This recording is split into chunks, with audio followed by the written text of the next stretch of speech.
Global मंथन समाचार channel पर आपका स्वागत है। दिल्ली में आम आदमी पार्टी के चहेते मुख्यमंत्री अरविंद केजरीवाल के सरकारी बंगले को लेकर विवाद चल रहा है। सिविल लाइंस पर सीएम बंगले की रेनोवेशन पर करीब 45 करोड़ रुपए खर्च हुए, जिसका खुलासा एक news channel times now Bharat की रिपोर्ट में हुआ है, जिसमें कहा गया है कि मुख्यमंत्री अरविंद केजरीवाल के आवास में सिर्फ 8 पर्दे लगवाए गए, जिन पर 45 लाख रुपए खर्च हुए, जबकि दूसरे चरण में 15 पर्दे का ऑर्डर दिया गया और इसकी कीमत 51 लाख रुपए थी। कुल मिलाकर 23 पर्दे का बजट करीब 1 करोड़ रुपए है।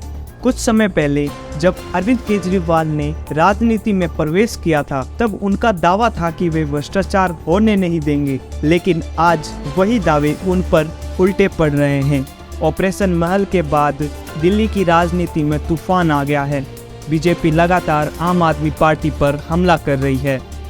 ये वो महाराज है तो न जाने कहां से आवाज निकालते थे और कहते थे मैं कुछ नहीं लूंगा, मैं घर नहीं लूंगा, मैं बंगला नहीं लूंगा, मैं गाड़ी नहीं लूंगा, मैं लाल बत्ती कार नहीं लूंगा, मैं सरकारी गाड़ी नहीं लूंगा, मैं सिक्योरिटी नहीं लूंगा।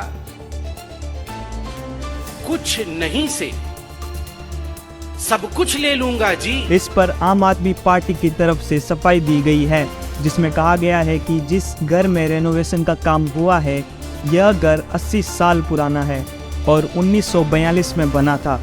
इस घर में 3 घटनाएं हुई, जिसमें मुख्यमंत्री के माता पिता के कमरे की छत का गिरना, सीएम के कमरे की छत का गिरना और सीएम जहां लोगों से मुलाकात करते हैं उस कमरे की छत का गिरना शामिल है। इसके बाद पीडब्ल्यूसी ने कहा था कि घर को नए सिरे से बनाने की जरूरत है, जिसके बाद 30 करोड़ रुपए की लागत से घर बनाया गया, जिसको लेकर चर्चा हो रही है। पुलवामा के घटने में लापरवाही क्यों की गई, इसकी चर्चा करो। हमारे जवानों की शहादत के लिए जिम्मेदार कौन है, इसकी चर्चा करो।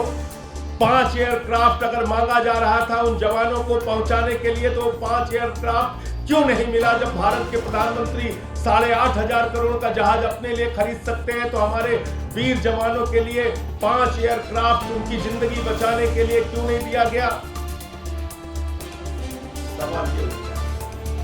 सवाल उठ रहा है कि अडानी के साथ जो आपने महाघोटाला किया, मॉरिशस में एक पते पे 6 कंपनी खोलकर 42,000 करोड़ रुपए काला धन अडानी की कंपनियों में लगाया गया, इस पे जेपीसी बनाओ।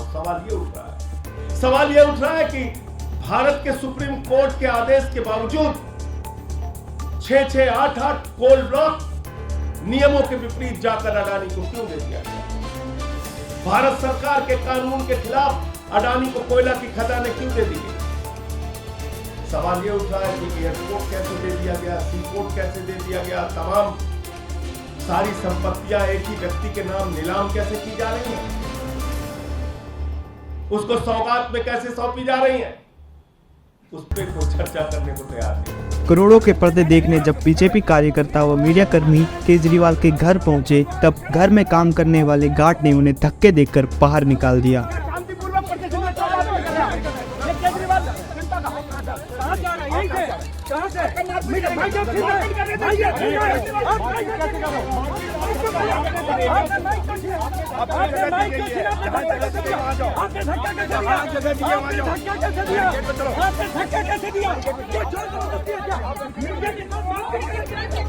केजरीवाल 45 करोड़ का आलीशान बंगले की रेनोवेशन करो। शर्म करो केजरीवाल, शर्म करो। जनता की गाड़ी कमाई, जनता की गाड़ी कमाई, जनता की गाड़ी कमाई। कैसे यहाँ पर जनता की गाड़ी कमाई का जवाब देना होगा केजरीवाल को, हिसाब देना होगा। जरा एक नज़र बीजेपी की तरफ भी डालिए, जहां बीजेपी ने घर में लगी लागत गिनाई है, जैसे कि घर में लगी मार्बल की कीमत 6 करोड़ रुपए, जो पर्दे लगे हैं उनकी कीमत 97 लाख रुपए, इंटीरियर डेकोरेशन की कीमत 11.3 करोड़ रुपए, इंटीरियर डिज़ाइन कंसल्टेंसी के लिए 1 करोड़ रुपए, इलेक्ट्रिक में 5.43 करोड़ रुपए का खर्च हुआ। वहीं वुड फ्लोरिंग की लागत भी 1 लाख रुपए बताई है। हालांकि ये पूरा बवाल को लेकर आम आदमी पार्टी का कहना है कि किसी बड़े मुद्दे से भटकने के लिए इस तरह का काम बीजेपी कर रही है।